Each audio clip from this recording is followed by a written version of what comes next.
ओम श्री परमात्मने नमः। अथाष्टादशोऽध्याय। ये गीता का अंतिम अध्याय है, जिसके पूर्वार्ध में योगेश्वर श्री कृष्ण द्वारा प्रस्तुत अनेक प्रश्नों का समाधान है तथा उत्तरार्ध गीता का उपसंहार है कि गीता से लाभ क्या है। 17वें अध्याय में आहार, तप, यज्ञ, दान तथा श्रद्धा का विभाग सहित स्वरूप बताया गया। उसी संदर्भ में त्याग के प्रकार शेष हैं। मनुष्य जो कुछ करता है उसमें कारण कौन है, कौन कराता है, भगवान कराते हैं या प्रकृति? ये प्रश्न पहले से आरंभ है, जिस पर इस अध्याय में पुनः प्रकाश डाला गया। इसी प्रकार वर्ण व्यवस्था की चर्चा हो चुकी है। सृष्टि में व्याप्त उसके स्वरूप का विश्लेषण इस अध्याय में प्रस्तुत है। अंत में गीता से मिलने वाली विभूतियों पर प्रकाश डाला गया है। गत अध्याय में अनेक प्रकरणों का विभाजन सुनकर अर्जुन ने स्वयं एक प्रश्न रखा कि त्याग और संन्यास को भी विभाग सहित बताएं। अर्जुन उवाच संन्यासस्य महाबाहो तत्त्वमिच्छामि वेदितुम् त्यागस्य च ऋषिकेश पृथक् केशिनिषूदन। 1। अर्जुन बोला, हे महाबाहो, हे हृदय के सर्वस्व, हे केशिनिषूदन, मैं संन्यास और त्याग के यथार्थ स्वरूप को पृथक पृथक जानना चाहता हूँ। पूर्ण त्याग संन्यास है, जहाँ संकल्प और संस्कारों का भी समापन है और इससे पहले साधना की पूर्ति के लिए उत्तरोत्तर आसक्ति का त्याग ही त्याग है। यहाँ दो प्रश्न है कि संन्यास के तत्व को जानना चाहता हूँ और दूसरा है कि त्याग के तत्व को जानना चाहता हूँ। इस पर योगेश्वर श्री कृष्ण ने कहा, श्री भगवान उवाच काम्याना कर्मणा न्यासम संन्यासम कवयो विदु सर्वकर्म फल त्याग प्राहुस्त्याग विचक्षणा। 2। अर्जुन, कितने ही पंडित जन काम्य कर्मों के त्याग को संन्यास कहते हैं और कितने ही विचार कुशल पुरुष संपूर्ण कर्मफलों के त्याग को त्याग कहते हैं। त्याज्यम दोषवादित्य के कर्म प्राहुर्मनीष यज्ञ दान तप कर्म न त्याज्यमिति चापरे। 3। कई एक विद्वान ऐसा कहते हैं कि सभी कर्म दोषयुक्त हैं, अतः त्याग देने योग्य हैं, और दूसरे विद्वान ऐसा कहते हैं कि यज्ञ दान और तप त्यागने योग्य नहीं है। इस प्रकार अनेक मत प्रस्तुत करके योगेश्वर अपना भी निश्चित मत देते हैं। निश्चित श्रेणु में तत् त्यागे भरत सतम त्यागो ही पुरुष व्याघ्र त्रिविद संप्रकीर्तित। 4। हे अर्जुन, उस त्याग के विषय में तू मेरे निश्चय को सुन। हे पुरुष श्रेष्ठ, वह त्याग 3 प्रकार का कहा गया है। यज्ञ दान तप कर्म न त्याज्यम कार्यमेव तत् यज्ञ दान तपश्चैव पावनानि मनीषिणाम। 5। यज्ञ दान और तप ये 3 प्रकार के कर्म त्यागने योग्य नहीं है, इन्हें तो करना ही चाहिए, क्योंकि यज्ञ दान और तप तीनों ही पुरुषों को पवित्र करने वाले हैं। श्री कृष्ण ने 4 प्रचलित मतों का उल्लेख किया। पहला काम्य कर्मों का त्याग, दूसरा संपूर्ण कर्म फलों का त्याग, तीसरा दोषयुक्त होने के कारण सभी कर्मों का त्याग और चौथा मत यज्ञ दान और तप त्यागने योग्य नहीं है। उनमें से एक मत में अपनी सहमति प्रकट करते हुए कहा, अर्जुन, मेरा भी यह निश्चित किया हुआ मत है कि यज्ञ दान और तप रूप क्रिया त्यागने योग्य नहीं है। इससे सिद्ध है कि कृष्ण काल में भी कई मत प्रचलित थे, जिनमें एक यथार्थ था। उस काल में भी कई मत थे, आज भी हैं। महापुरुष जब दुनिया में आता है तो कई मतांतरों में से कल्याणकारी मत को निकालकर सामने खड़ा कर देता है। प्रत्येक महापुरुष ने यही किया है, श्री कृष्ण ने भी यही किया। उन्होंने कोई नया मार्ग नहीं बताया, बल्कि प्रचलित कई मतों के बीच सत्य को समर्थन देकर उसे स्पष्ट कर दिया। एतन्यपि तु कर्माणि संग त्यक्त्वा फलानि च कर्तव्यानीति में पार्थ निश्चित मतम उत्तमम। 6। योगेश्वर श्री कृष्ण बल देकर कहते हैं, पार्थ, यज्ञ दान और तपरूप कर्म आसक्ति और फल को त्याग कर अवश्य करना चाहिए। यह मेरा निश्चय किया हुआ उत्तम मत है। अब अर्जुन के प्रश्न के अनुसार वे त्याग का विश्लेषण करते हैं। नियतस्य तु संन्यास कर्मणो नोपद्यते मोह तस्य परित्यागस्तामस परिकीर्तित। 7। हे अर्जुन, नियत कर्म, श्री कृष्ण के शब्दों में नियत कर्म एक ही है, यज्ञ की प्रक्रिया। इस नियत शब्द को 8-10 बार योगेश्वर ने कहा। इस पर बार बार बल दिया कि कहीं साधक भटक कर दूसरा न करने लगे करते, जबकि अर्जुन के लिए वे ताल ठोक कर खड़े हो जाते हैं। निमित्त मात्रम भाव की कर्ता धर्ता तो मैं हूँ, तू निमित्त बनकर खड़ा भर रहे। अंततः वे महापुरुष कहना क्या चाहते हैं? वस्तुतः भगवान और प्रकृति के बीच एक आकर्षण रेखा है। जब तक साधक प्रकृति की सीमा में है, भगवान नहीं करते। बहुत समीप रहकर भी दृष्टा रूप में ही रहते हैं। अनन्य भाव से इष्ट को पकड़ने पर वे हृदय देश से संचालक बन जाते हैं। साधक प्रकृति की आकर्षण सीमा से निकलकर उनके क्षेत्र में आ जाता है। ऐसे अनुरागी के लिए वे ताल ठोककर सदैव खड़े रहते हैं, केवल उसी के लिए भगवान करते हैं। अतः चिंतन करें। प्रश्न पूरा हुआ। आगे देखें। यस्य नाहंकृतो भावो बुद्धिर्यस्य न लिप्यते हत्वापि स इमान लोकान हंति न निबध्यते।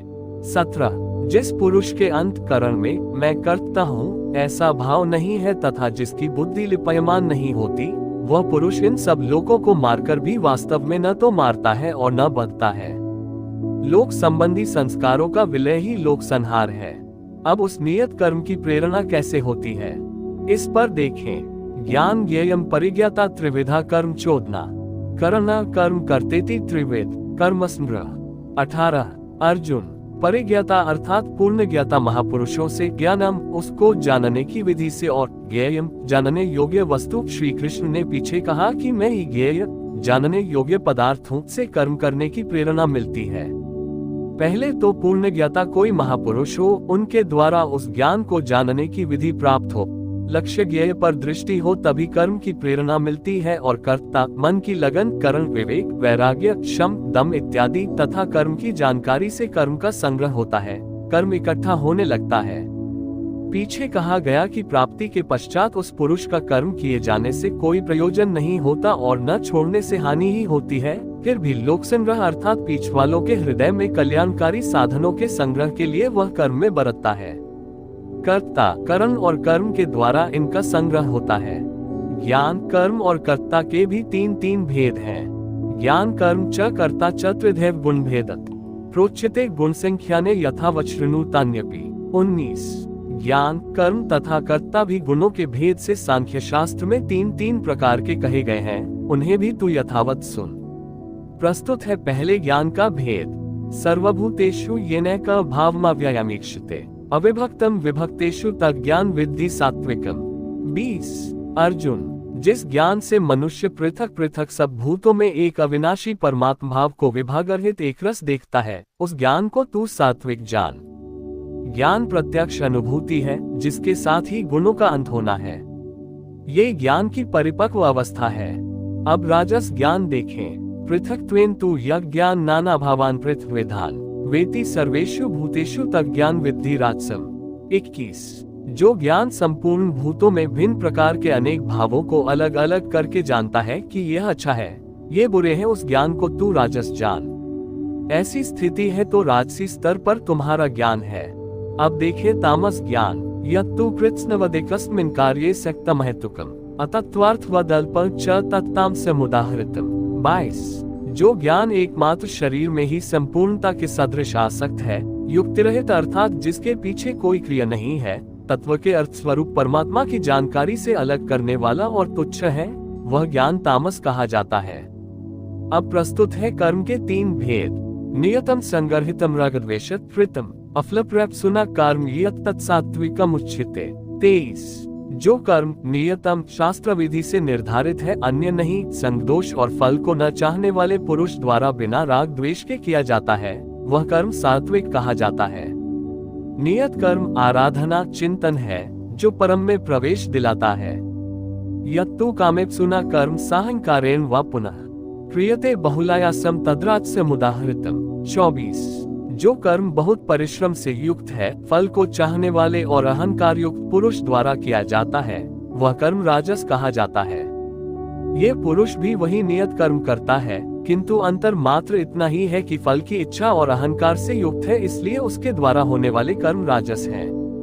अब देखिए तामस। अनुबंधम क्षयम हिंसामन्वेक्ष्य च पौरुषम मोहादारभ्यते कर्म यत् तत्ताम समुच्यते।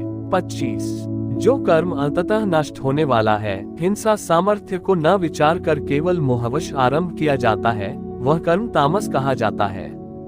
स्पष्ट है कि यह कर्म शास्त्र का नियत कर्म नहीं है, उसके स्थान पर भ्रांति है। अब देखे कर्ता के लक्षण। मुक्तस्नगोन्हवादी धृत्युत्साहस्मन्वित सिद्ध सिद्ध्यो निर्विकार कर्ता सात्विक उच्यते। 26। जो कर्ता संदोष से रहित होकर अहंकार के वचन न बोलने वाला, धैर्य और उत्साह से युक्त होकर कार्य के सिद्ध होने और न होने में हर्ष, शोक इत्यादि विकारों से सर्वथा रहित होकर कर्म में अहनिष्ठ प्रवृत्त है, वह कर्ता सात्विक कहा जाता है। यही उत्तम साधक के लक्षण हैं। कर्म वही है नियत कर्म। रागी कर्म फल प्रप्सुर लुब्धो हिंसात्मको शुचि, हर्ष शोकान्वित कर्ता राजस परिकीर्तित। 27 आसक्ति युक्त कर्मों के फल को चाहने वाला, लोलुप, आत्माओं को कष्ट देने वाला, अपवित्र और हर्ष शोक से जो लिप्त है, वह कर्ता राजस कहा गया है। अयुक्त, प्राकृत, स्तब्ध, शठो निष्कृति कोलस, विषादी दीर्घ सूत्री च कर्ता तामस उच्यते।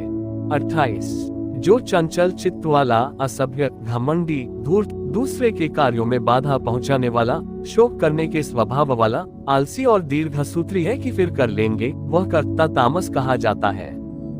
दीर्घ सूत्री कर्म को कल पर टालने वाला है, यद्यपि करने की इच्छा उसे भी रहती है। इस प्रकार कर्ता के लक्षण पूरे हुए। अब योगेश्वर श्री कृष्ण ने नवीन प्रश्न उठाया, बुद्धि, धारणा और सुख के लक्षण। बुधेर्भेदम धृतेश्चैव गुणतस्त्रिविद शृणु प्रोच्यमानम शेषेन पृथक्त्वेन धनंजय। 29 धनंजय, बुद्धि और धारणा शक्ति का भी गुणों के कारण 3 प्रकार का भेद संपूर्णता से विभाग पूर्वक मुझसे सुन। प्रवृत्तिं च निवृत्तिं च कार्याकार्ये भयाभे, बंधम मोक्ष च य वेति बुद्धि स पार्थ सात्विकी। 30 पार्थ, प्रवृत्ति और निवृत्ति को, कर्तव्य और अकर्तव्य को, भय और अभय को तथा बंधन और मोक्ष को जो बुद्धि यथार्थ जानती है, वह बुद्धि सात्विकी है। अर्थात परमात्म पथ, आवागमन पथ दोनों की भली प्रकार जानकारी वाली बुद्धि सात्विकी है। तथा यया धर्मम धर्म च कार्यम च कार्यमेव च अयथावत प्रजानाति बुद्धि स पार्थ राजसी। 31 पार्थ, जिस बुद्धि द्वारा मनुष्य धर्म और अधर्म को तथा कर्तव्य और अकर्तव्य को भी यथावत नहीं जानता, अधूरा जानता है, वह बुद्धि राजसी है। अब तामसी बुद्धि का स्वरूप देखें। अधर्म धर्मिति या मन्यते तमसावृता, सर्वार्थान विपरीतांश्च बुद्धि स पार्थ तामसी। 32 पार्थ, तमोगुण से धन की हुई जो बुद्धि अधर्म को धर्म मानती है तथा संपूर्ण हितों को विपरीत ही देखती है, वह बुद्धि तामसी है। यहाँ श्लोक 30 से 32 तक बुद्धि के 3 भेद बताए गए। जो बुद्धि किस कार्य से निवृत्त होना है और किस में प्रवृत्त होना है, कौन कर्तव्य है और कौन अकर्तव्य है, इसकी भली प्रकार जानकारी रखती है, वह बुद्धि सात्विकी है। जो कर्तव्य अकर्तव्य को धूमिल ढंग से जानती है, यथार्थ नहीं जानती, वह राजसी बुद्धि है। और अधर्म को धर्म, नश्वर को शाश्वत तथा हित को अहित, इस प्रकार विपरीत जानकारी वाली बुद्धि तामसी है। इस प्रकार बुद्धि के भेद समाप्त हुए। अब प्रस्तुत है दूसरा प्रश्न, धृति, धारणा के 3 भेद। धृत्या यया धारयते मन प्राणेन्द्रिय क्रिया, योगेनाव्यभिचारिण्या धृति स पार्थ सात्विकी। 33 योगेन, यौगिक प्रक्रिया के द्वारा, अव्यभिचारिणी, योग चिंतन के अलावा दूसरे किसी स्फुरन का आना व्यभिचार है। चित्त का बहक जाना व्यभिचार है। इसके विपरीत अव्यभिचारिणी धारणा से मनुष्य मन, प्राण और इंद्रियों की क्रिया को जो धारण करता है, वह धारणा सात्विकी है। अर्थात मन, प्राण और इंद्रियों को इष्ट की दिशा में मोड़ना ही सात्विकी धारणा है। तथा यया तु धर्म कामार्थान धृत्या धारयते अर्जुन प्रसंगन फलाकांक्षी धृति स पार्थ राजसी। 34 हे पार्थ, फल की इच्छा वाला मनुष्य अति आसक्ति से जिस धारणा के द्वारा केवल धर्म, अर्थ और काम को धारण करता है, मोक्ष को नहीं, वह धारणा राजसी है। इस धारणा में भी लक्ष्य वही है, केवल कामना करता है। जो कुछ करता है उसके बदले में चाहता है। अब तामसी धारणा के लक्षण देखें। यया स्वप्न भयम शोकम विषादम मदमेव च न विमुंचति दुर्मेधा धृति स पार्थ तामसी। 35 हे पार्थ, दुष्ट बुद्धि वाला मनुष्य जिस धारणा के द्वारा निद्रा, भय, चिंता, दुख और अभिमान को भी नहीं छोड़ता, इन सबको धारण किए रहता है, वह धारणा तामसी है। ये प्रश्न पूरा हुआ। अगला प्रश्न है सुख। सुख त्विदानी त्रिविध शृणु में भरतर्षभ अभ्यासाद् रमते यत्र दुःखान्तं च निगच्छति। 36 अर्जुन, अब सुख भी 3 प्रकार का मुझसे सुन। उनमें से जिस सुख में साधक अभ्यास से रमण करता है, अर्थात चित्त को समेटकर इष्ट में रमण करता है, और जो दुखों का अंत करने वाला है, तथा यत्तदग्रे विश्वमेव परिणाममृतोपमम् तत्सुख सात्विकम प्रोक्तमात्म बुद्धि प्रसादजम। 37। उपर्युक्त सुख साधन के आरंभ काल में यद्यपि विष के सदृश लगता है, प्रहलाद को शूली पर चढ़ाया गया, मीरा को विष मिला। कबीर कहते हैं, सुखिया सब संसार है, खाए अरु सोवे। दुखिया दास कबीर है, जागे अरु रोवे। अतः आरंभ में विष जैसा भासता है, परंतु परिणाम में अमृत तुल्य है, अमृत तत्व को दिलाने वाला है। अतः आत्मविषय बुद्धि के प्रसाद से उत्पन्न हुआ सुख सात्विक कहा गया है। तथा विषयेन्द्रिय संयुगाद्य तदग्रमृतोपमम् परिणामे विषमिव तत्सुख राजसम स्मृतम। 38। जो सुख विषय और इंद्रियों के संयोग से होता है, वह यद्यपि भोग काल में अमृत के सदृश लगता है, किंतु परिणाम में विष के सदृश है, क्योंकि जन्म मृत्यु का कारण है। वह सुख राजस कहा गया है। तथा यदग्रे चानुबंधे च सुख मोहन मात्मन निद्रा से प्रमादोत्थ तत्ताम समुदाहृतम। 39। जो सुख भोग काल और परिणाम में भी आत्मा को मोह में डालने वाला है, निद्रा यह निशा सर्वभूता नाम जगत की निशा में अचेत रखने वाला है, आलस्य और व्यर्थ की चेष्टाओं से उत्पन्न वह सुख तामस कहा गया है। अब योगेश्वर श्री कृष्ण गुणों की पहुंच बताते हैं, जो सबके पीछे लगे हैं। न तदस्ति पृथिव्या व दिवि देवेषु व पुनः सत्वम प्रकृति जय मुक्तम यद्भि स्यात् त्रिभिर्गुण। 40।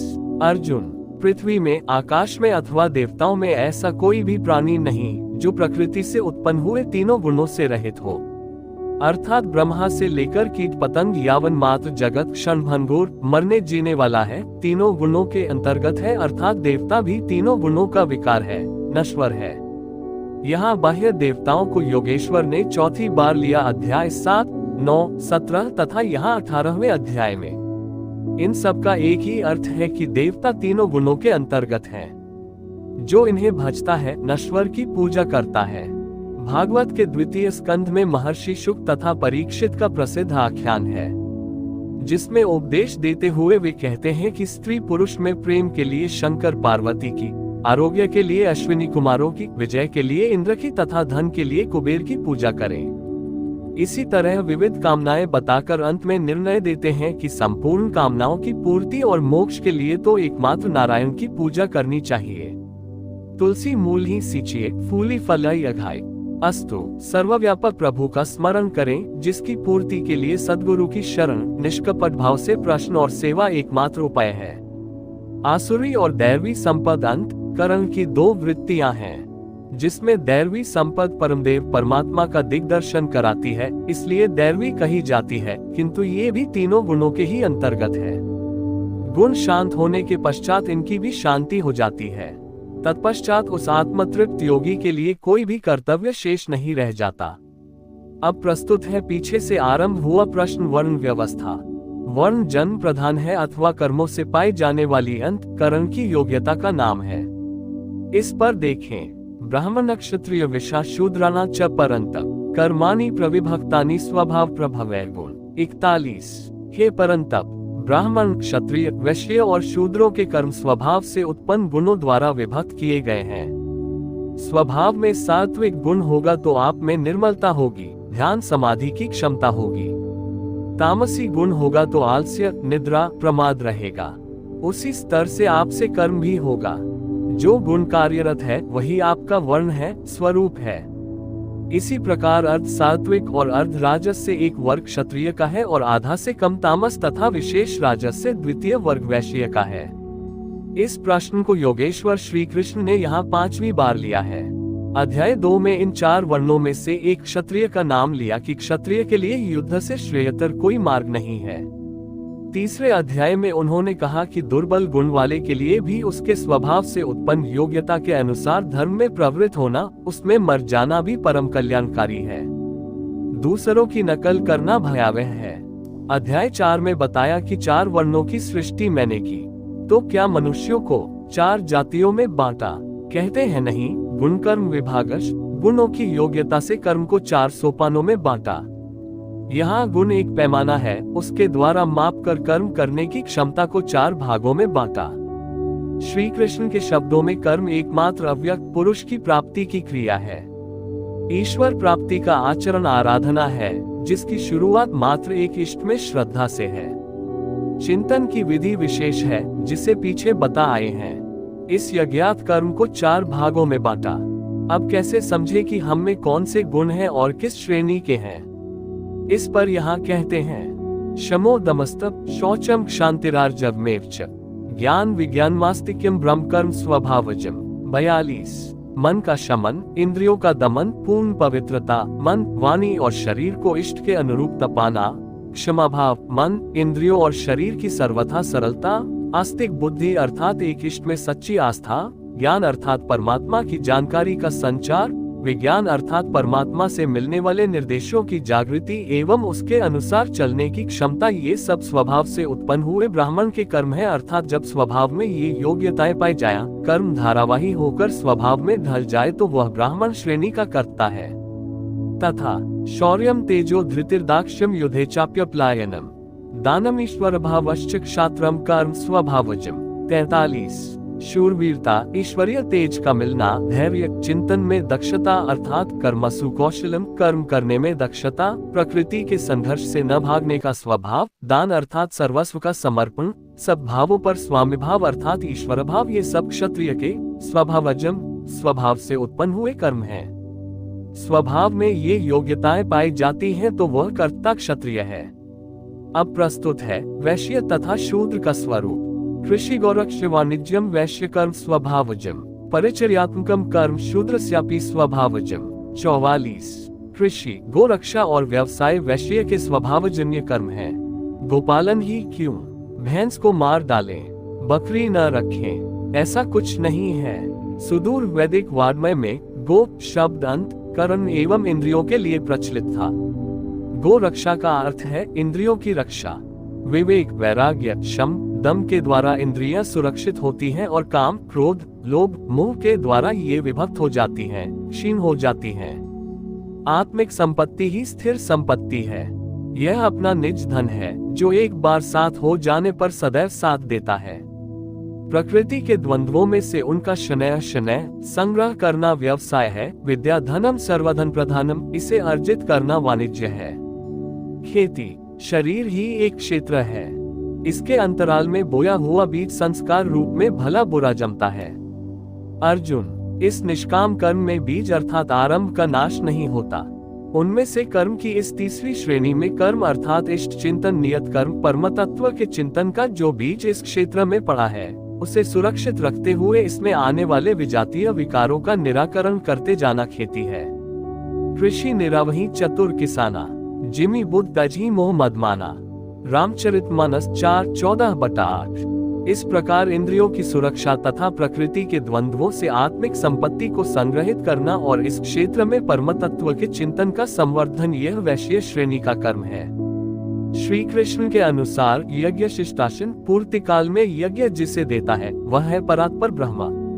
उसको पान करने वाले संत जन संपूर्ण पापों से छूट जाते हैं और उसी का शनय चिंतन क्रिया से बीजारोपण होता है। उसकी सुरक्षा खेती है।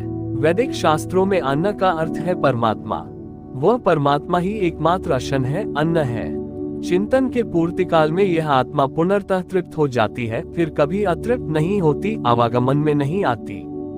इस अन्न के बीज को जमाते हुए आगे बढ़ाना कृषि है। अपने से उन्नत अवस्था वाले, प्राप्ति वाले गुरुजनों की सेवा करना शूद्र का स्वभावजन्य कर्म है। शूद्र का अर्थ नीच नहीं अपितु अल्पज्ञ है। निम्न श्रेणी का साधक ही शूद्र है। प्रवेशिका श्रेणी का वह साधक परिचर्या से ही आरंभ करे। शनय सेवा से उसके हृदय में उन संस्कारों का सृजन होगा और क्रमशः चलकर वह वैश्य, क्षत्रिय और ब्राह्मण पर्यंत दूरी तय करके वर्णों को भी पार करके ब्रह्म में प्रवेश पा जाएगा। स्वभाव परिवर्तनशील है। स्वभाव के परिवर्तन के साथ वर्ण परिवर्तन हो जाता है। वस्तुतः ये वर्ण अति उत्तम, मध्यम और निकृष्ट 4 अवस्थाएं हैं। कर्मपथ पर चलने वाले साधकों की ऊंची नीची 4 सीढ़ियां हैं। कर्म एक ही है, नियत कर्म। श्री कृष्ण कहते हैं कि परम सिद्धि की प्राप्ति का यही एक रास्ता है कि स्वभाव में जैसी योग्यता है वहीं से लगे।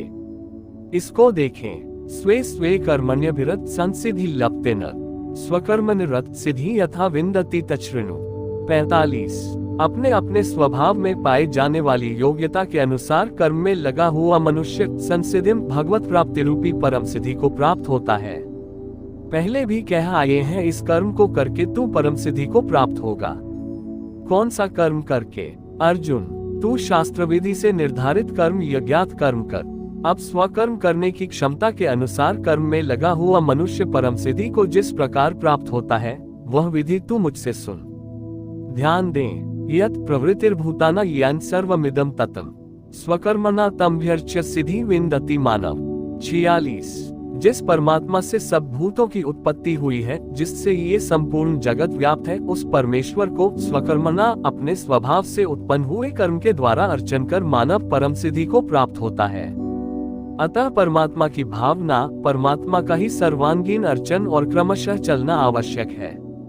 जैसे कोई बड़ी कक्षा में बैठ जाए तो छोटी भी खो देगा और बड़ी तो मिलेगी ही नहीं। अतः इस कर्म पथ पर सोपानश चलने का विधान है। जैसे 3/35 में इसी पर पुनः बल देते हुए कहते हैं कि आप अल्पज्ञ ही क्यों न हो, वहीं से आरंभ करें। वह विधि है परमात्मा के प्रति समर्पण। श्रेयान् स्वधर्मो विगुण परधर्मात् स्वनुष्ठितात् स्वभाव नियतम कर्म कुर्वन्नाप्नोति किल्बिषम्। 47। अच्छी प्रकार अनुष्ठान किए हुए दूसरे के धर्म से गुणहित भी स्वधर्म परम कल्याणकारी है। स्वभाव नियतम, स्वभाव से निर्धारित किया हुआ कर्म करता हुआ मनुष्य पाप अर्थात आवागमन को प्राप्त नहीं होता। प्रायः साधकों को उच्चाटन होने लगता है कि हम सेवा करते ही रहेंगे, वे तो ध्यानस्थ हैं, अच्छे गुणों के कारण उनका सम्मान है, तुरंत वे नकल करने लगते हैं। श्री कृष्ण के अनुसार नकल या ईर्ष्या से कुछ मिलेगा नहीं। अपने स्वभाव से कर्म करने की क्षमता के अनुसार कर्म करके ही कोई परम सिद्धि पाता है, छोड़कर नहीं। सहजम कर्म कौन्तेय सदोषमपि न त्यजेत सर्वारंभा हि दोषेन धूमेनाग्निरिवावृता। 48। कौन्तेय, दोषयुक्त अल्पज्ञ अवस्था वाला है तो सिद्ध है कि अभी दोषों का बाहुल्य है। ऐसा दोषयुक्त भी सहजम कर्म, स्वभाव से उत्पन्न सहज कर्म को नहीं त्यागना चाहिए, क्योंकि धुएं से अग्नि के सदृश सभी कर्म किसी न किसी दोष से आवृत हैं। ब्राह्मण श्रेणी ही सही, कर्म तो करना पड़ रहा है। स्थिति नहीं मिली तब तक दोष विद्यमान है, प्रकृति का आवरण विद्यमान है। दोषों का अंत वहां होगा जहां ब्राह्मण श्रेणी का कर्म भी ब्रह्म में प्रवेश के साथ विलय हो जाता है। उस प्राप्ति वाले का लक्षण क्या है? जहां कर्मों से प्रयोजन नहीं रह जाता। असक्त बुद्धि सर्वत्र जितात्मा विगत स्प्रेय नष्कर्म्य सिद्धि परमा संन्यासेनाधिगच्छति। 49।